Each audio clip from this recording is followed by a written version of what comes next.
Roof is now a convicted felon. A jury found him guilty on all 33 counts after Roof admitted he had opened fire at Emmanuel AME Church on June 17, 2015. He killed 9 people, including the church's pastor, State Senator Reverend Clemente Pinckney. Roof's sentencing is set to begin January 3rd. News 2's Colby Thielen is at the federal courthouse this morning with a look at the jury's decision and what's next. Good morning, Colby.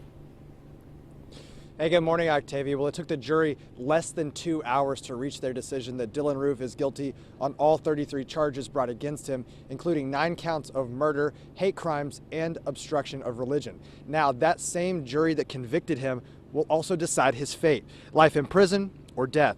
That hearing will begin on January 3rd. Yesterday, during closing arguments, the defense seemed to make no case for his innocence, even saying that he did it.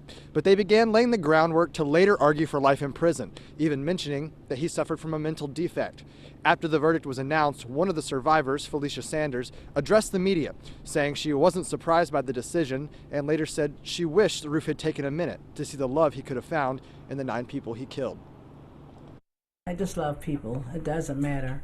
Even this guy himself, if he said he didn't have any friends, but he had 9 friends sitting in the church that night. If only he had waited right after we said the prayer, we would have all gathered around him and find out his needs or his wants and invite him to come back. So him saying he didn't have any friends, he had 9 friends. He had 12 friends in that room. Only he had to reach out. We would have reached back to him. Sanders also says that she plans to testify again during sentencing when court resumes on January 3rd. Live in downtown Charleston, Colby Thielen, News 2. All right, thank you, Colby. After the verdict was handed down, Governor Nikki Haley released a short statement saying, quote, "It is my hope that the survivors, the families, and the people of South Carolina can find some peace in the fact that justice has been served."